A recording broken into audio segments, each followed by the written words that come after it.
Welcome to the Sage Solutions podcast, where we talk about all things personal growth, personal development, and becoming your best self. My name is David Sage, and I am a self-worth and confidence coach with Sage Coaching Solutions. If you've been following the last couple episodes, you may have noticed that they've all been following kind of a theme.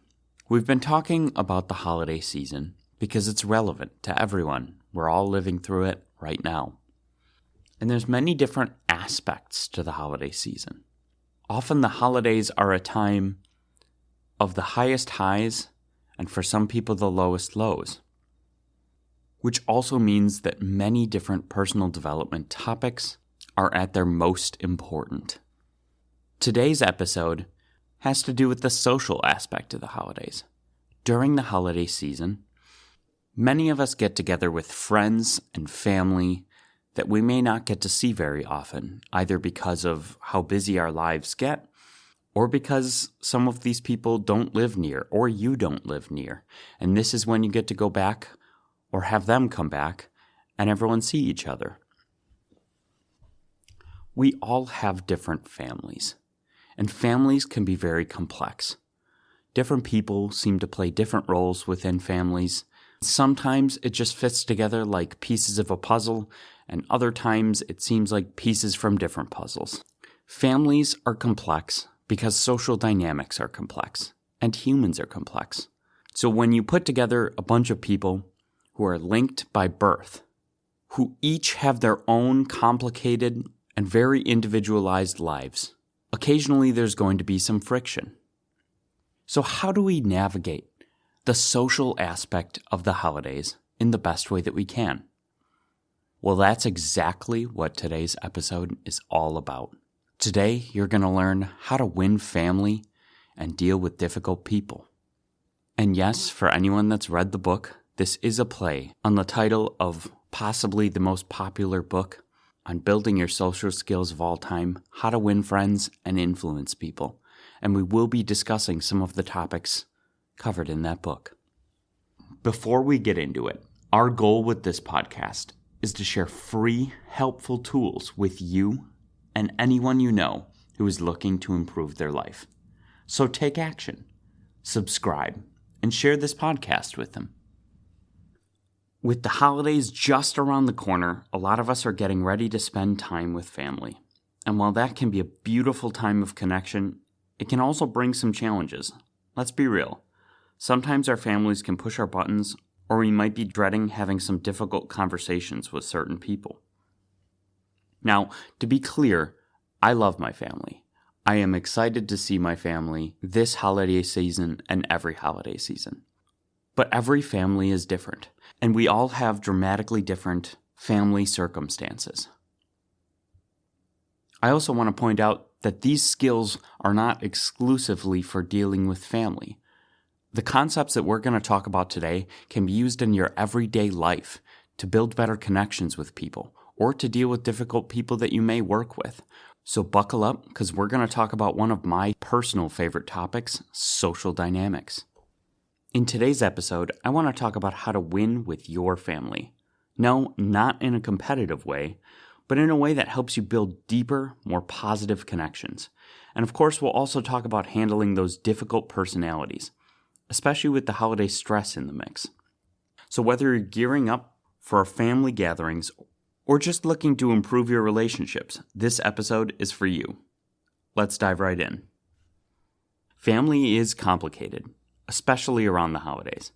Between the long-established patterns, memories, both good and bad, and a mix of emotions that come up during family gatherings, it can sometimes feel like you're stepping into a pressure cooker. And let's face it, when you add the holiday stress, anxiety, and possibly grief, those dynamics can get a little more heated. And that just enhances the emotional impact of family. Whether it's feeling judged, trying to meet family expectations, or trying to maintain your own sense of peace, the holidays can amplify these feelings. But at the heart of it, family is rooted in love, even when it doesn't always seem to feel like it. In a Harvard study of adult development in the Valiant in 2012, they found that Quality relationships, especially with family, are one of the biggest predictors of happiness. So even if there are challenges, investing in family connections can pay off in terms of both joy and well-being in the long run. Gary Vaynerchuk, successful entrepreneur, investor, and social media marketing expert, talks about how family is one of his big three of success: passion, hard work, and family. But what are some of those tips, tricks, strategies, and mindsets that we can use to take the right approach to build stronger connections with our friends and family during the holidays? I'm going to share with you a combination of the strategies that I teach, the most successful approaches I take in my life, and some timeless wisdom from classics like How to Win Friends and Influence People and 25 Ways to Win with People by Dale Carnegie and John C. Maxwell. Start by setting an intention for how you're going to go in there. Don't go into it only thinking about all of the things that could go wrong. We're going to go in assuming success. We're going to assume that we are going to have a great time. And when we go in with that mindset and a series of other mindsets, we are setting ourselves up for success. We are priming ourselves to have good interactions by visualizing good interactions with these people. We're going to remember that we are enough. You, as a person, are enough, no matter what they say. You deserve to be confident, and you deserve to give yourself compassion. If you screw something up, be kind to yourself. If they are mean to you, be kind to yourself. This doesn't make them right. They may just be not handling stress or grief or anxiety in a very good way. So we're going to assume positive intent because there's no upside to doing anything otherwise. We're going to try our best to not take anything personally. And the best way to do that is to take control of our conscious perspective. We get to choose whether we're having fun. We are not going to give them the power to determine whether we have fun at our own holiday thing. You are in control. You are in the driver's seat. Focus on your locus of control. We can't control them. They are going to live their lives and do the things that they're going to do. And frankly, by combining our conscious perspective with focusing on our locus of control, we give ourselves so much more power over our own enjoyment. When we take a mindful approach to the holidays and make sure that we are taking time to be just present and in the moment so that we're enjoying the now, not worrying about what comes next, not worrying about what we screwed up or things from the past, but just truly being there, present with our family, the people that we love. We are already off to the races as far as making sure that we enjoy our holidays. Because your energy and your excitement can be infectious. So start with you. Start with why you want to have such a great time at these holidays. Go in with that intention. And when we take control of our own experience, we will infect others with having a great time. They will feel our energy. They will feel our excitement, and they will feed off of that. Just like the opposite can happen if you go in with the opposite mindset. I want you to go in feeling powerful, not like a victim. I don't want you to feel powerless. I want you to have agency here. So now that we've set ourselves up to be in a great state, what are some actual things that we can do to help win people over? Well, first, approach them with curiosity and non-judgment. Understand that they live complex lives, and they may not be coming off the way that they want to. They may be embarrassed about it. That may put them in a shame spiral. We don't know what's going on in their head. So, approach from the mindset of mindfulness with curiosity and non-judgment. And even better, if they are having a good day and things are going great, your curiosity is just going to fuel that interaction. People don't like feeling judged, so don't judge them. This bleeds directly into active listening. When you listen actively, when you make people feel heard, when you're there and present with them, making eye contact, affirming that you heard them, asking follow-up questions to understand them better, all of this makes people feel valued. And it also helps you become genuinely interested in other people. When you find out how to extract the passion out of a conversation, no matter what the topic is, if the person is passionate about it, you'll find that topic can become interesting. Because it doesn't have to be the topic that's interesting. It can be the person. So, while we're being a good listener, we should be encouraging others to talk about themselves. And when we're talking, if we try and talk in terms of the other people's interests, in addition to our own passions, this is just going to make them want to have more conversations with you, and you're going to learn so much more about them, which in turn will make them like you better, and you will tend to like them better. Let's avoid the roadblock of criticizing, condemning, or complaining. People don't like to hear this stuff. Occasionally, if everyone is frustrated about the same thing and it's not about each other, it can be helpful to agree and share in that conversation for a short period of time. We don't need to be shutting down any negative topic. That's just going to become incredibly annoying to everyone around you. But all of that being said, you don't want to be the one starting out by criticizing, especially the other people in the room or people that they care about, condemning anyone in the room or anyone that they care about, or complaining about things going on. To most people, this is negative and annoying and makes them not want to talk to you. On the flip side, if you're going to give a compliment, give honest and sincere appreciation. Remember to smile when you can. Try and make it a genuine smile. We're not talking about a fake smile, but if you're in the right mood where you can have a genuine smile, you'd be surprised how much a smile makes a difference in that interaction.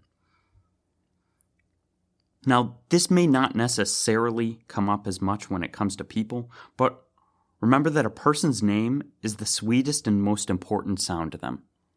So remembering people's names is important. For family, that probably shouldn't be too hard for you, but if somebody brings a new significant other, it's important to learn their name and to use it. Not too often, but regularly. People like to hear their own name. It makes them happy. So within reason, try and use people's names more than you say, "Hey, you."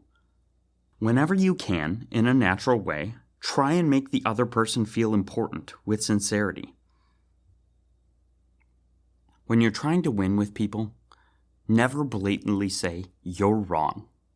It immediately puts people on the defensive. Show respect for their opinions, even if you disagree. There's always kinder ways of disagreeing, without just blatantly telling them, "You're wrong." And if you are wrong, admit it, quickly and emphatically. Your ego may not like this, but frankly, people respect people that can admit when they're wrong. It also makes them trust, because they start to learn that you're the type of person that confronts their biases, and that won't just stick with a point even if they think it's wrong. If you're truly sticking to a point, they start to learn that you truly believe it's right. All of that is to say, the only way to get the best of an argument with a family member is to avoid it. Arguments are unhelpful, unproductive, and just cause a bunch of stress, tension, and friction for you, the person you're arguing with, and everyone around. In each interaction with someone, begin in a friendly way. Try and practice the 30-second rule, which is focus on propping up the other person and being excited about them and what's going on in their life for the first 30 seconds. This is the perfect time to be using their name, to be smiling, to be giving them a sincere compliment, and to be giving them your full 100% undivided attention. Come in with that energy. You want them to feel that you are happy to see them. And you want to make them feel good. This is why we do this. Not to manipulate people, but because we genuinely want to make them feel important. It's a good idea to start with questions that the other person will answer yes to. If you start with questions that you know the answer is no, it subconsciously closes the other person off if they have to keep answering no. Whenever possible, increase your listening to talking ratio, as well as your question to statement ratio. And throughout the entire day's interactions, maybe not in a specific conversation, but try and let the other person do a great deal of the talking. If you both come up with an idea, you don't need to take ownership of it. You don't need to immediately claim it as yours. You can let the other person feel the idea is theirs as well. One of the most helpful things that we can do is to try and honestly see things from the other person's point of view. We want to be sympathetic to that person's ideas and desires. This is why we begin with praise and honest appreciation. If you have to call attention to somebody's mistake, try your absolute best to do it indirectly and not in front of other people. And if you have to criticize something, talk about your own mistakes before criticizing others. Try not to give other people direct orders. Instead, try and ask questions if you really need them to do something. Whenever possible, let the other person save face. You are not trying to win this conversation. You are trying to win them over. When you can see people making an honest attempt to improve their lives, it's important to praise every improvement. It's hard to improve our lives. It's hard to take action and to change things. People crave getting some validation for this. And if that little comment may be what is needed for them to continue on their journey, you never know how much it means to someone. I know there have been multiple times where just the recognition kept me on track. Try and give the other person a good reputation to live up to. If you talk good about them and say that they are good at different things, what actually ends up happening is you frame them that way. And if it's a positive thing, it makes them want to live up to it. It makes them want to meet your expectations. And if these are positive traits, they end up portraying those positive traits more in that interaction. This is a 2-for-1 because you're giving somebody a compliment that actually helps them be that compliment. If you have to give somebody negative feedback, make sure that it's constructive and try your best to make it seem reasonably easy to correct, not insurmountable. And then follow it up with a good helping of encouragement. People value integrity. Don't lie. Try and be impeccable to your word. Do what you say you're going to do. People respect that. As I said before, try not to take anything personally and do your best not to make assumptions. Whenever possible, think win-win. How can I do something that both benefits me and them, not benefits me at their expense? Take a look at your body language. Stand confidently, shoulders down, chest slightly out and slightly angled, as if you're having it face the corner of the room. Let your neck be exposed. Smile. Don't cross your arms, put your hands in your pockets. You want confident body language to have that reverse effect and actually make you feel confident. A smile, after about 30 seconds, has this weird habit of actually making you feel some joy and happiness. Use all of the tools at your discretion. When you get off track, retake control of that conscious perspective. If people are important to you, let them know that they're important to you. And if you need them for certain things, let them know that too. People like to be needed. Just don't take it to an extreme by taking advantage of others or constantly being needy. Here's a huge one. Compliment people in front of other people. And the exact opposite If you have to criticize somebody, don't do it in front of other people. It's about the worst mistake you can do. They will hold resentment. And of course, the opposite. They will sincerely appreciate a compliment that's done in front of other people, because then they know you're not just saying it in private to fluff them up, but you actually want other people to know too. Try and be smart about the timing of your words. This can be easier said than done, but read the room, read the situation. There are times to share certain things and to say certain things, and there are times not to share or say certain things. Try and say the right words at the right time. If somebody shares a dream with you, encourage that. Do not be the person that stamps down their dreams. They will remember that. And the reverse. If you encourage their dreams, they'll remember that too. Keep your ego in check and pass the credit on to others. People notice that and they respect it. A good way to make a connection with somebody is to share a secret with somebody. It helps them feel a connection and that you trust them enough to tell them that. If somebody needs help with something and you think they're in a place that they'll take it well, offer to help them. Do for others what they can't do for themselves. Just be aware that this doesn't become a pattern of enabling. When you're listening, listen with your heart. That doesn't mean take everything to heart and take offense to everything. It means to listen with compassion and kindness and empathy. Whenever possible, try and add value to people. Leave people better off than before they talk to you. If somebody tells you a story, especially an important story, try and remember that person's story. It often impresses people if you remember a story that they told you a while ago. It's a great indicator that you really listened to them. On the flip side, if you have the skills to do so, tell a great story. People love hearing great stories. And whenever possible, help others win. As we talked about in a previous episode, one of the most powerful ways that we connect with other people is through sharing our vulnerability. Vulnerability makes us human, and when used in socially intelligent and not overwhelming proportions, it can help people understand you on a much deeper level. This also means that if somebody else is being vulnerable with you, it is absolutely essential that you do not stomp on those feelings, that you listen, that you really hear them, and that you're there for them with compassion and empathy.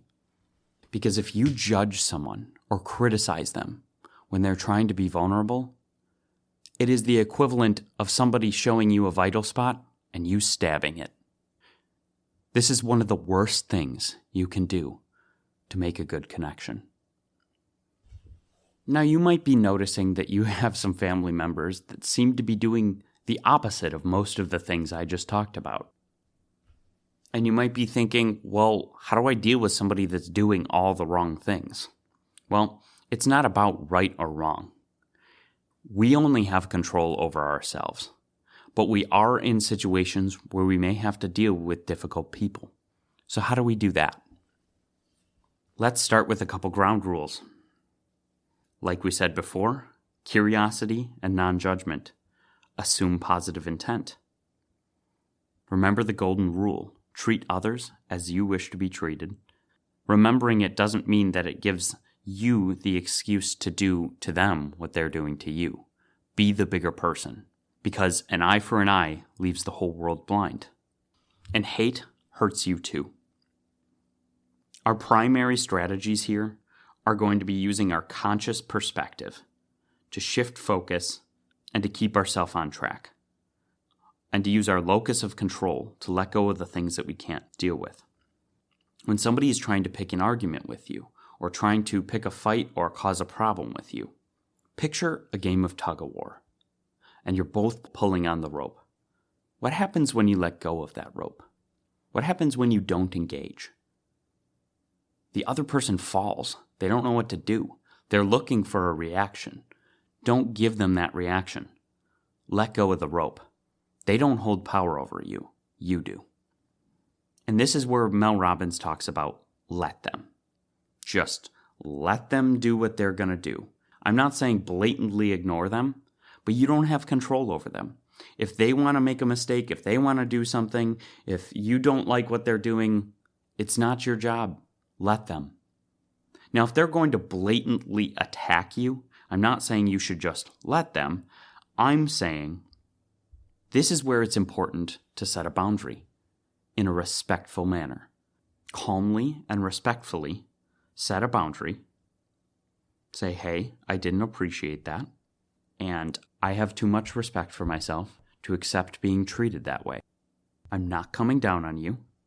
I just have to do this for myself. Now, that's just one way to set a boundary. There are many ways to set boundaries, and we can talk more about that in a future episode. After you set a boundary, do not give way on that boundary. If somebody crosses that boundary, you need to respectfully but firmly reassert that boundary. This doesn't mean that you have to punish them or that you have to chastise them or set a new set of boundaries. They aren't a child that you have to discipline. That is not our job. If they're not crossing a boundary, let them. And the flip side of that is let me. Let me be the bigger person. Let me enjoy myself. Let me not respond to their aggravations. And you'll find when you repeatedly drop the rope, they run out of steam. They don't know what to do. They move on to someone else. They're so used to the dynamic that's been built that when you change the way that you respond to it, the ripple effect of let them and let go has a massive impact on your relationships with other people. On the flip side, don't be the person trying to control other people. Just let them live their lives. Remember the things that you're grateful for. Gratitude can be a powerful way to recenter yourself. Remember the things in the present with your family, even if it's not with that person, that you're grateful for. And also remember that forgiveness is something that happens inside of you. You don't actually have to do it out loud. Now, I'm not telling everyone that they have to forgive everyone for everything that they've done. I'm not saying that at all. What I am saying is that forgiveness is a personal experience. And when you hold a grudge, the person who feels the pain of that grudge internally is you. So, if you can find it within yourself, it can be very powerful to forgive other people, because letting go of that grudge frees up a lot of your emotional and mental capacity. The forgiveness is about healing you. It's not for them. But I also understand that every situation is different, and there are times where forgiveness isn't possible in your current capacity, and that's okay. And I think this is why we need to get into the shades of gray about this entire thing. Not every strategy that I said works in every situation. You have to develop your social intuition, your social awareness of when to use what things at what time. And I can't tell you exactly how to do that in this podcast, because every situation is a bit different. Many of these are massively helpful strategies in most situations, but that doesn't mean they're going to work every time. The part that makes it the hardest to deal with difficult people is not just how they act, but how we feel on the inside. This is where we need to talk about some strategies when anger bubbles up. Ego is the enemy. Responding to a difficult person with ego is just throwing gas on the fire. Responding from ego is not going to help you in this situation. Don't shame yourself for it, but try and keep it in check. Indignation is not your friend. Let's take a step back and understand that righteous fury as an emotion is pretty much never going to be a helpful emotion for winning family or dealing with difficult people. If you think ego is putting gas on the fire, indignation is throwing a stick of dynamite in there. If you want to blow up a family interaction, approach them with righteous indignation. These are both emotions that aren't going to help you, even if they feel good in the moment. We also need to remember that you're not going to shame people into changing. Shame is a terrible long-term motivator, but not just for you, for others. Shaming people into doing things is not going to work. I also think we need to talk about the shades of gray when it comes to weaponizing concepts. Often people think more of a good thing is better, always, and take things to extremes.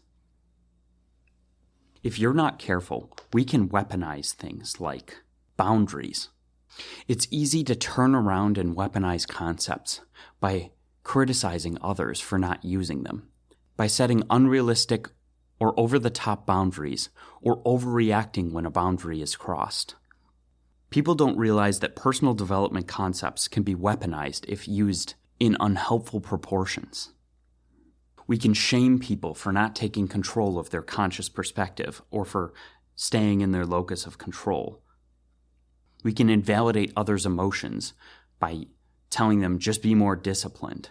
We have to find the shades of gray with these things. Just because you're working on yourself doesn't mean that everyone else is, and you shouldn't be judging others for not doing the exact same things or knowing the same things that you do. None of these approaches are going to be helpful in the slightest. You're going to come off like a pompous jerk that no one wants to talk to, who thinks they're better than everyone else, and wants to tell them exactly how they should act.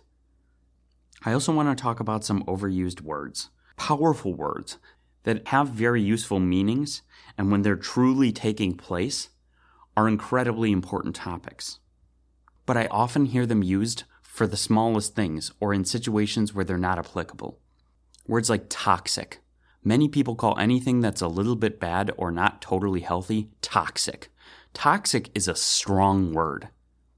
If something is toxic, it is just absolutely terrible and destructive in almost every way.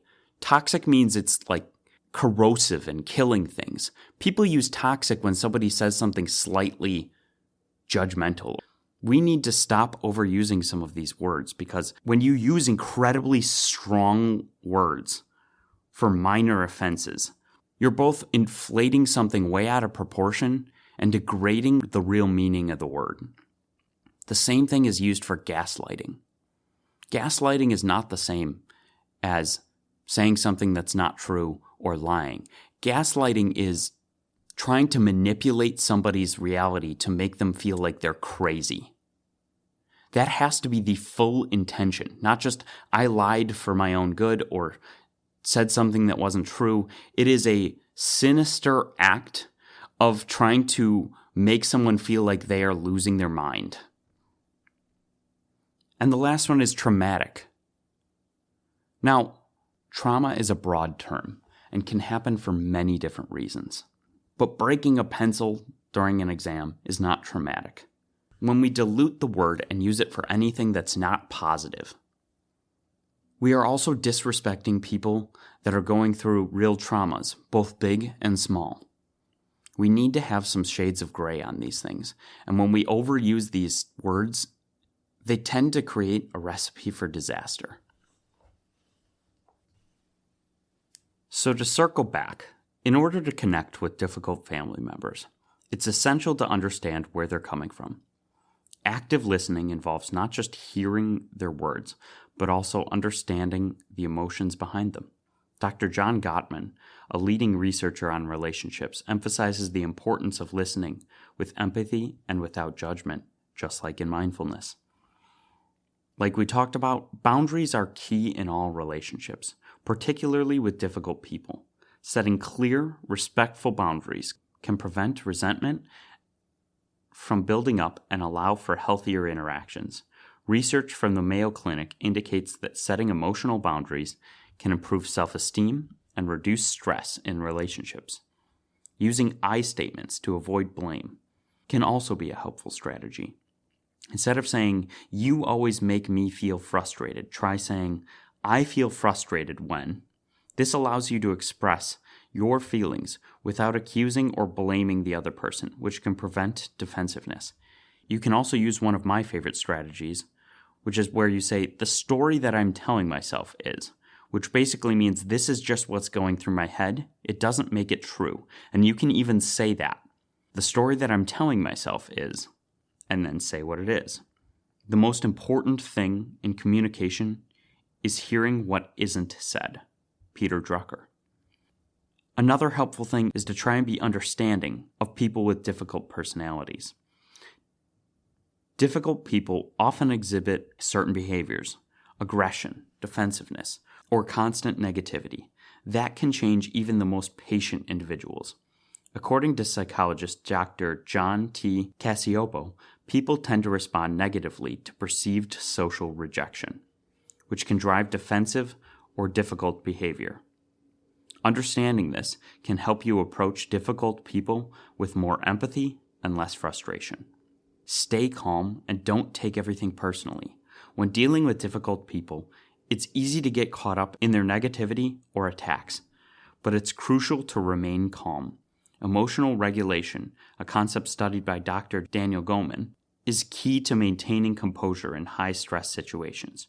Responding calmly can de-escalate tense moments and improve the likelihood of productive conversations. Also, choose your battles. Not every issue with a difficult person needs to be addressed. Sometimes it's better to let minor issues go, and let them. This helps preserve your emotional energy for the issues that truly matter. Research by Dr. Ellen Hendrickson, a clinical psychologist, supports this idea, suggesting that picking your battles wisely can prevent burnout when dealing with difficult personalities. Empathy and validation.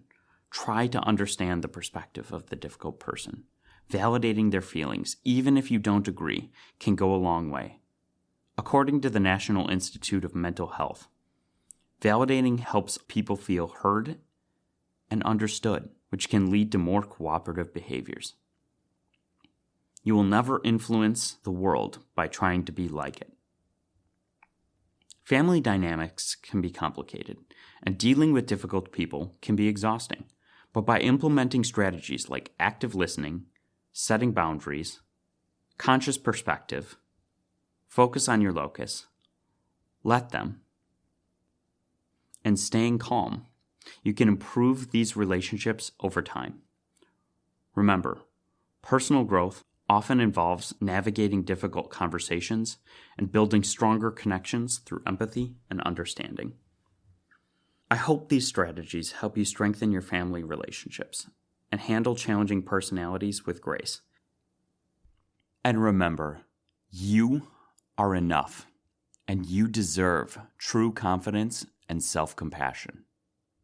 Thank you for listening to the Sage Solutions podcast. Your time is valuable, and I'm so glad you choose to learn and grow here with me. If you haven't already, don't forget to subscribe so you don't miss out on more sage advice. One last thing, the legal language. This podcast is for educational and informational purposes only. No coaching-client relationship is formed. It is not intended as a substitute for the personalized advice of a physician, professional coach, psychotherapist, or other qualified professional.